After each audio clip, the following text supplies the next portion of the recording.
Fue hace un año. Lo recuerdo todo muy bien. Mi equipo y yo nos preparábamos para una expedición. Todo parecía rutinario. La ubicación a la que iríamos siempre era irrelevante. Lo importante era saber qué estábamos buscando. El Cunningham Queen fue un crucero gigantesco, el cual desapareció durante décadas. En 1905 zarpó de un puerto europeo y su destino era Florida, Estados Unidos. Llevaba aproximadamente un día y medio en el mar cuando se perdió la comunicación con él. Después de eso, pasó el tiempo estimado de viaje y jamás logró llegar a su destino. Al principio se pensó que se había perdido o que había sido atacado por piratas, pero esas sospechas no pudieron ser comprobadas hasta años después, cuando se encontraron los restos del mismo y eventualmente lograron hallar el lugar donde se encontraba hundido. Nunca se encontró una explicación para lo sucedido. No hubo sobrevivientes, ni rastro alguno de algún tripulante. El barco simplemente se hundió y la tripulación se desvaneció. Por alguna razón no existía ningún registro sobre expediciones a ese lugar. Nos resultaba muy extraño. Según lo que habíamos investigado, ese crucero había sido popular por sus ostentosos lujos, ya que las personas que viajaban en él eran de la alta sociedad. Encontrar cosas de gran valor en esos restos era una apuesta muy segura. Después de la investigación realizada, comenzamos los preparativos para iniciar la expedición. Dispuestos a la rutina, zarpamos ese día por la mañana. Éramos los mismos de siempre: Jimmy, César, Roberto, Alan y yo. Llevábamos el equipo básico necesario: el mismo bote, los mismos gogles, el mismo traje, pero no la misma suerte. Pasó un día y finalmente llegamos a aquella ubicación. Nos preparamos y comenzamos a bucear buscando el Cunningham Queen, o al menos lo que quedaba de él. Después de un corto tiempo, finalmente lo encontramos. A pesar de que eran solo restos, era gigantesco. Incluso parecía demasiado grande para haber sido construido hace ya más de 100 años. Estaba decorado con lujos innecesarios, tales como tapicería fina, muebles de barroco, copas agudamente finas, entre cientos de artefactos más. Pero lo que llamó más mi atención desde el instante en que lo vi fue ese baúl. Mientras mis compañeros saqueaban todo lo que podían, yo me sentí intrigado por el baúl. Por alguna extraña razón, no encajaba con todo lo demás. Se veía muy distinto, como si fuera más viejo y como si estuviese hecho de una madera mucho más vieja. Me acerqué y pude ver lo que contenía: más de una docena de vinos. A simple vista se podía ver que eran vinos extravagantes y lujosos. Como ya era costumbre para nosotros, nos llevamos objetos que no registramos. Mi elección en esa ocasión, sin dudarlo por un momento, fue ese enigmático baúl. Ya listándonos para volver, mis amigos me cuestionaron el haber elegido llevarme el baúl en lugar de cosas de mayor valor. Mi respuesta fue bastante simple: me guié por mi intuición. Es como si el baúl me hubiera elegido a mí y no yo a él. Tomaron mis palabras como un juego y siguieron hablando de lo que cada quien haría con su parte del dinero. Finalmente regresamos al puerto. Pasaron las horas y yo no podía dejar de pensar en la rareza de aquel objeto. Volví a mi casa y, como era de costumbre, perdí el contacto con el equipo, ya que siempre tomábamos unas pequeñas vacaciones para disfrutar las ganancias de las expediciones. Mi esposa y mis pequeñas hijas estaban ahí. Después de pasar horas con ellas platicando sobre el viaje, ellas se fueron a dormir. No pude soportar mucho tiempo y comencé a revisar el contenido del baúl. Encontré botellas que sin duda alguna tenían un alto valor, otras no tanto, pero en general eran botellas de vino finas. Cuando terminaba de sacar todo, encontré algo que llamó mi atención de inmediato. Era una vieja botella. No contenía ningún líquido, solo se podía ver un papel dentro. Le quité el corcho a la botella y saqué cuidadosamente el largo pliego de papel que contenía. Era una carta. Por el tipo de letras se podía ver que la persona que la escribió era dominada por una emoción muy fuerte. En este caso, era el terror. Lo siento, pero creo que lo que nos está diciendo es irrelevante. Necesitamos información sobre los homicidios. Debe ser más paciente, oficial. Esa carta es la clave para todo esto. ¿Por qué? ¿Qué contenía esa dichosa carta? Bueno, puedo mostrárselo si usted me lo permite. Aquí la tengo. justo como todos los días desde que la leí por primera vez.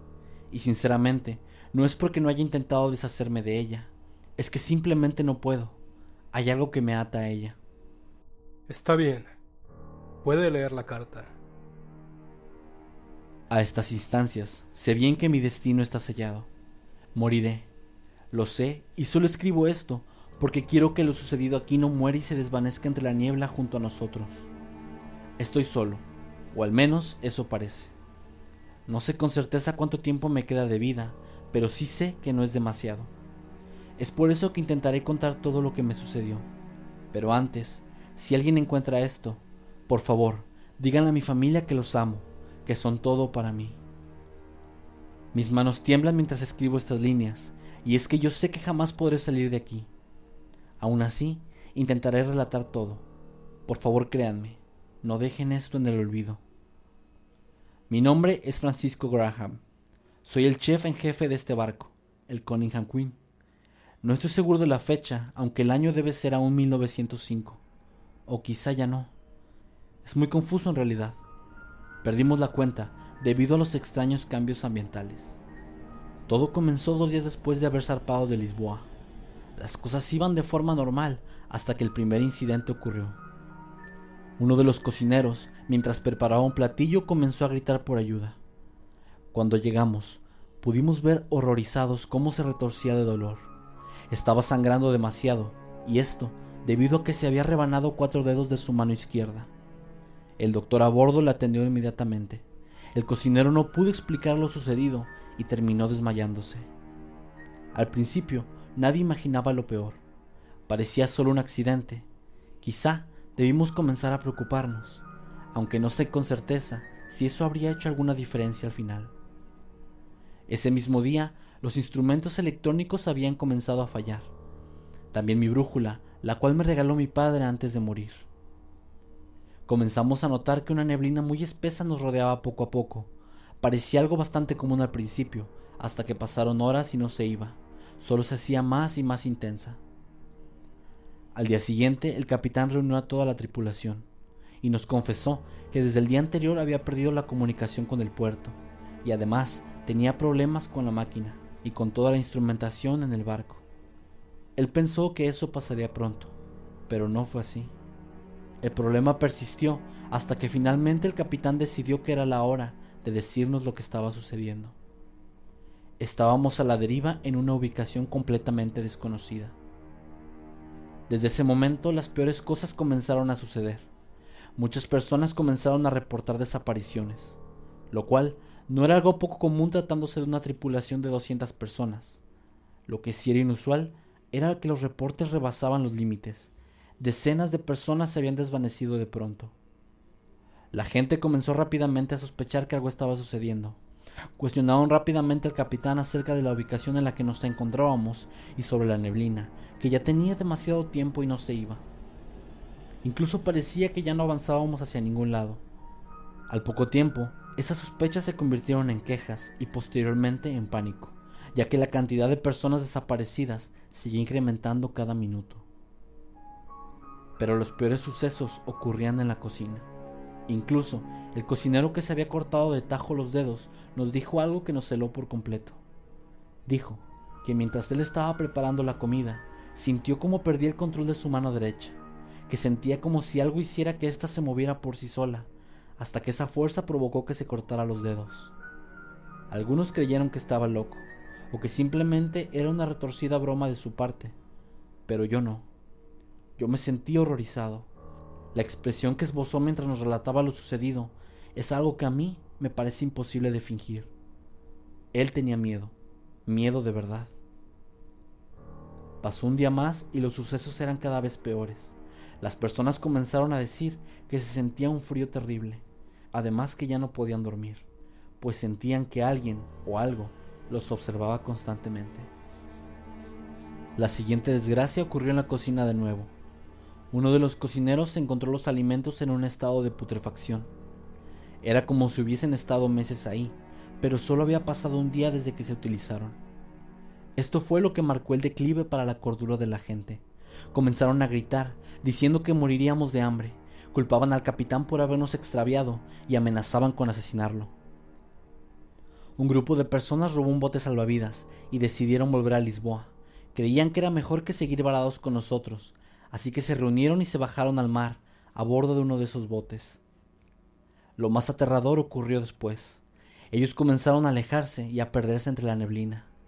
Pasaron pocos segundos cuando del otro lado del barco se escucharon gritos de auxilio. Todos corrimos rápidamente a ver de qué se trataba, y al mirar hacia el mar, la peor sensación que podíamos imaginar recorrió cada rincón de nuestros cuerpos. Eran ellos, las mismas personas que habían huido estaban ahí, justo del otro lado de donde hace unos segundos habíamos visto que estaban. Sus rostros, al ver que no se trataba de otro barco, fueron exactamente iguales. Terror absoluto. En ese momento, la cordura de muchos comenzó a desvanecerse. Algunos comenzaron a gritar, otros a llorar, y los más estables emocionalmente solo guardábamos silencio. El miedo era el mismo, pero la desesperación había incrementado. No existía ninguna explicación para lo que estaba ocurriendo. Los ciclos de día y de noche no tenían sentido. A veces el día duraba minutos y otras veces parecía que duraba docenas de horas continuas. Los pocos alimentos que quedaban se agotaban rápidamente y las desapariciones se incrementaban más y más. En realidad, no sé cuánto tiempo pasó, pero de pronto nuestras esperanzas de salir de aquel lugar simplemente se desvanecieron. Comenzamos a aceptar nuestro destino. Si no desaparecíamos como el resto, moriríamos de hambre eventualmente. Y fue entonces cuando sucedió. La primer muerte ocurrió, y todo pasó justo frente a nosotros.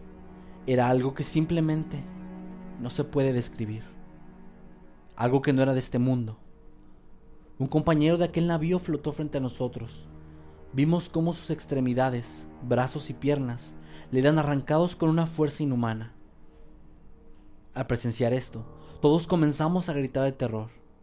Queríamos ayudarlo, pero estábamos petrificados ante aquella horrible escena. Él gritaba de dolor, y cuando finalmente sus miembros fueron desprendidos brutalmente de su cuerpo, una ola de sangre nos cubrió a todos.